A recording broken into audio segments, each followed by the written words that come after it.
Na verdade, acho que tem uma grande confusão quando falaram de prioridade do Campeonato Brasileiro. Eu entendi prioridade do brasileiro em relação à Copa do Brasil. Não significa deixar a Libertadores de lado. O que houve foi uma desmobilização contra o Central Córdoba, porque acharam que o jogo poderia ser resolvido mesmo com alguns desfalques.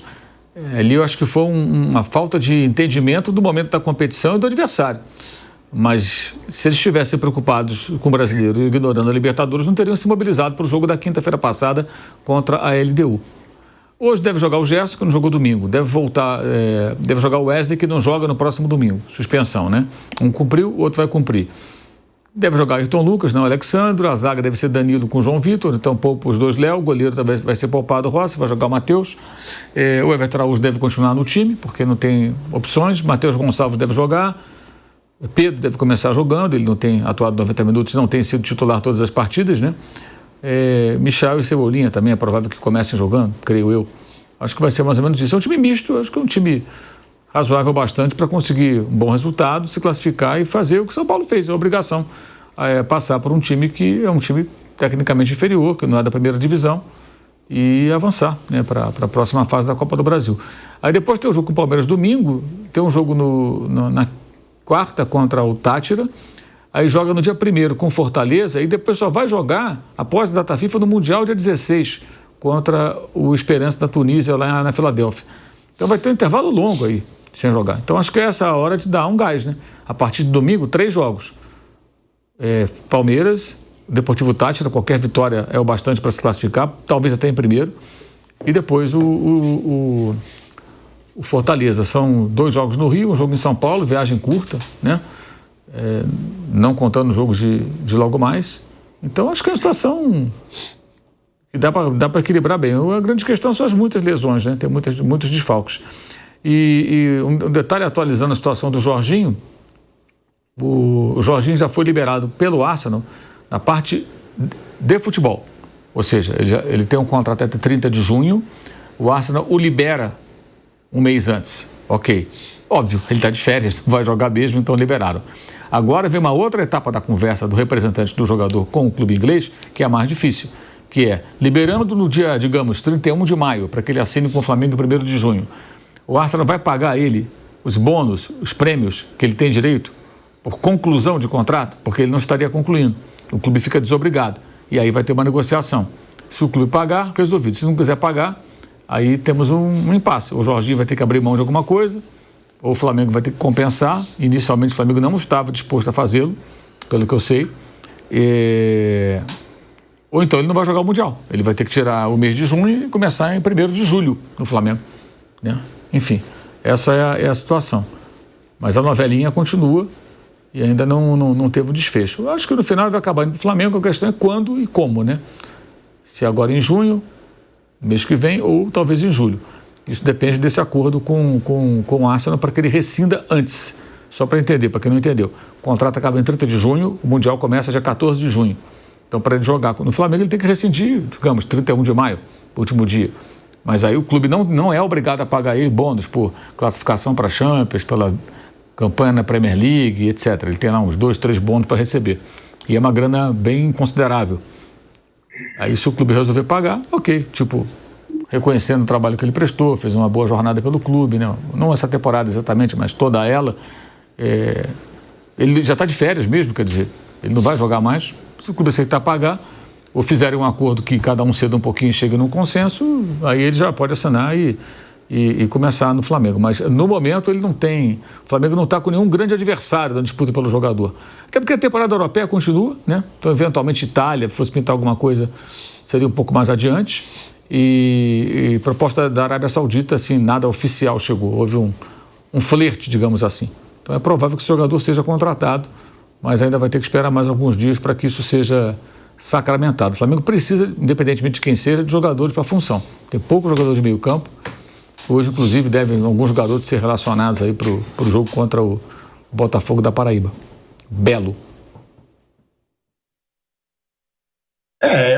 Essa negociação com o Jorginho já está rolando há um bom tempo, né? O otimismo do Flamengo, a esperança do Flamengo é que o Jorginho possa disputar o Mundial.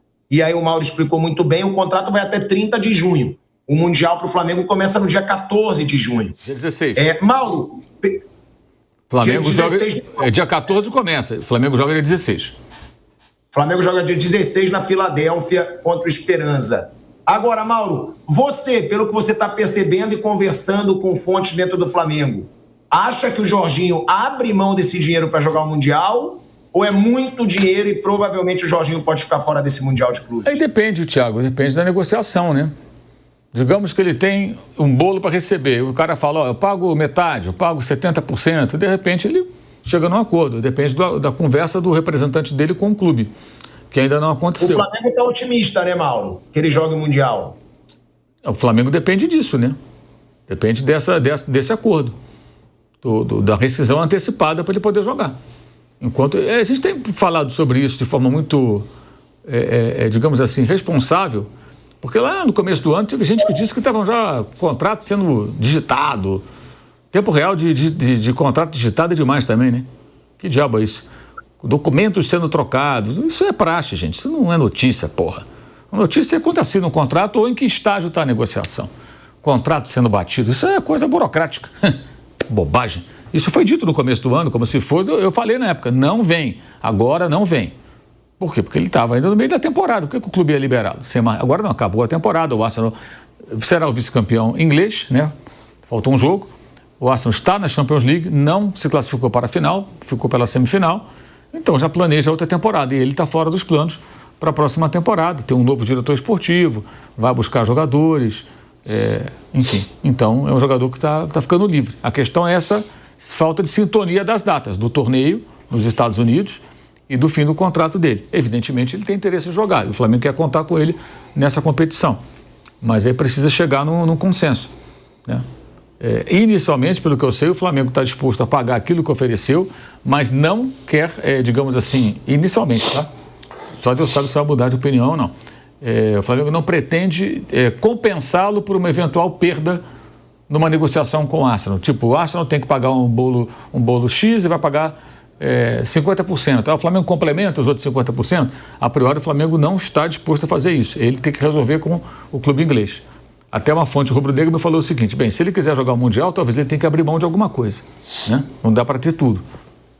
Enfim, mas o último caso, eu acredito que aí ele viria em julho para jogar o que eu acho que é mais importante, que é jogar o Brasileiro, Libertadores e a Copa do Brasil, que o Flamengo pode se classificar hoje, aí disputaria também mais jogos da Copa do Brasil.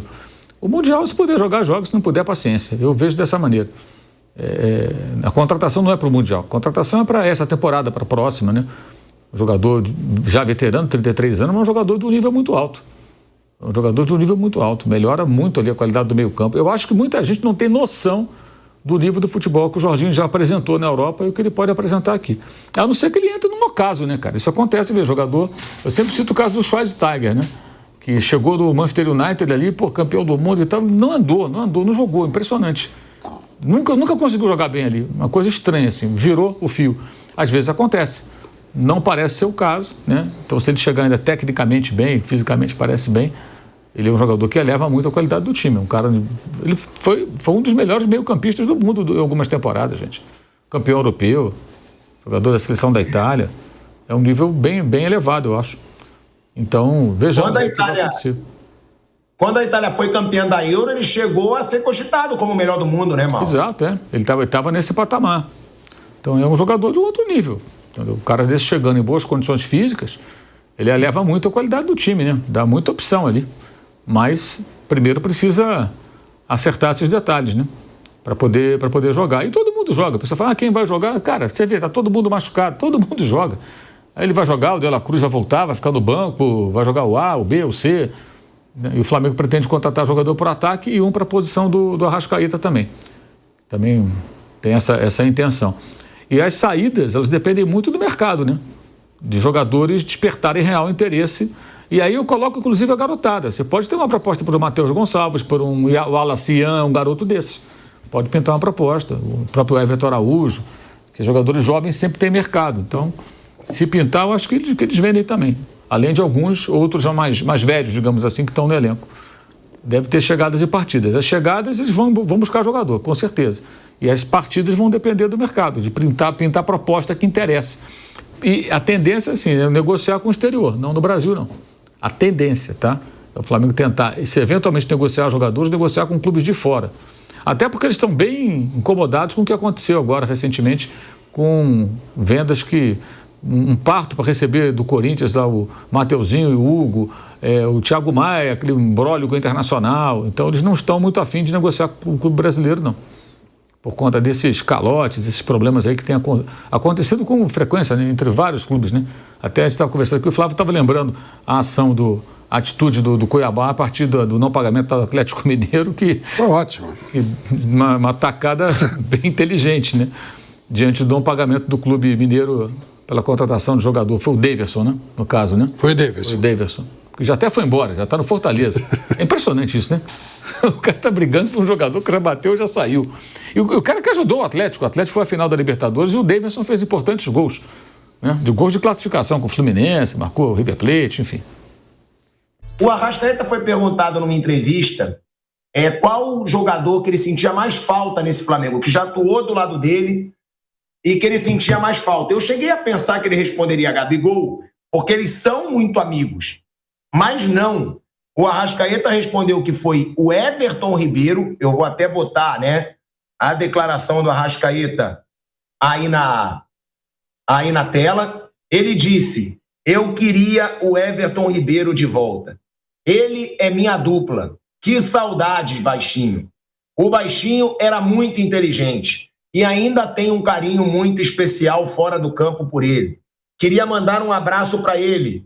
Volta para nós, disse o Arrascaeta. Realmente o Everton Ribeiro marcou uma era no Flamengo, né? O Everton Ribeiro, até ali 2022, quando foi dele assistência para o gol do Gabigol na final da Libertadores, sempre foi um protagonista nesse Flamengo. E aí, no final do contrato, realmente o Flamengo tentando negociar, mas o Bahia fez uma proposta muito alta. E que até a gente dizia aqui que poderia não valer a pena o Flamengo cobrir a proposta que foi feita. O Rogério Ceni queria muito o Everton Ribeiro no Bahia. Agora, faz falta, na sua opinião, até hoje o Everton Ribeiro no Flamengo, Flávio? E outra, foi uma baita dupla, né? Everton Ribeiro e Arrascaeta. São dois dos jogadores mais talentosos do futebol brasileiro juntos. Então, Pilhado, quando você fala de amizade, existem coisas que eu entendo como diferentes. Existe a linguagem da bola, dentro do campo. O cara que fala a tua língua dentro do campo. Então você vai puxar histórias, né? Você vai puxar Dudu e Ademir da Guia, Pelé e Coutinho, Vampeta e Rincon. Falava a mesma língua. Você pode até não ser amigo do cara, não estou dizendo que não era. Pelé e Coutinho não eram mesmo, tá? Mas eles, os caras se entendiam no olhar, né? E isso vem tradicionalmente, aquelas duplas que dão muito certo, né? Recentemente no City, o Rodri e o De Bruyne, quando um e o outro jogavam, era uma coisa assim quase que impossível de você parar. Então, realmente, Arrascaeta e Everton Ribeiro, nossa, eles jogavam num ritmo igual, né? Falavam a mesma linguagem. Isso é pura. Difícil no futebol, né? Você tem um cara que entende o que você pensa, só de você olhar pro cara, o cara já sabe onde a bola vai. Acho isso realmente faz muita falta. Agora, não acredito que o Everton Ribeiro volte pro Flamengo. Acho isso inviável. Mas que é uma dupla marcante, e eu entendo perfeitamente o que o Arrascaeta quer dizer. Olha, eu posso ter mais amigos, eu posso ser cara que faz mais gol e tal, mas o cara que falava a minha língua era o Everton Ribeiro. É isso mesmo. A vida do futebol tem essas coisas de falar a mesma linguagem. Até no nosso meio tem isso, né? Tem aquele cara que você faz um programa com o cara e rola tudo certinho, tudo que não dá a mesma pegada. O que não quer dizer que você não seja amigo do cara. Isso acontece mesmo. É um casamento perfeito em determinadas profissões. E no caso da Arrascaeta e Everton Ribeiro, realmente falavam a mesma língua. Ainda está entre os grandes do futebol brasileiro o Everton Ribeiro, ou velho Vamp? Pô, com certeza, está jogando em atividade. Olha lá, o Bahia. O Bahia está jogando a Libertadores, tudo bem, deu um mole incrível em ter perdido para o Nacional em casa. Eu acho que isso vai até custar a classificação para a Libertadores. Acredito que o Atlético Nacional e o Inter são favoritos hoje. O Bahia vai jogar suas fichas todas na última rodada lá em Porto Alegre, né? Quando o Everton joga, é o craque do time ali. O Bahia tem um meio campo forte também, né? E ele sim é um dos grandes personagens aí do Flamengo dos últimos anos de conquista, como foi no Cruzeiro também. O Everton Ribeiro fez uma dupla com o Ricardo Goulart no Cruzeiro, que eles conquistaram tudo também. Né? Jogou muito no Cruzeiro, jogou muito no Flamengo e vem jogando muito no Bahia, assim. Né? Chegou a ser jogador de seleção, ir para a Copa do Mundo, né? O Everton foi, né? Na última Copa. Então, ele foi para a Copa do Mundo. Ele foi. Foi para a Copa do Mundo. É um cara que tem uma carreira incrível, tanto profissionalmente como de conduta, e joga muito. Eu vi ele começando no Corinthians. Começou comigo no Corinthians lá, e quando ele começa a carreira, ele era lateral esquerdo. Lá no Corinthians. Vi subindo, vi jogando na base. Verdade. Tudo era lateral esquerdo. Ele se tornou um dos meias mais criativos aí. O último passe dele, passe bom, cabeça erguida. Então a Arrascaeta fez um elogio muito bom mesmo pro Everton Ribeiro.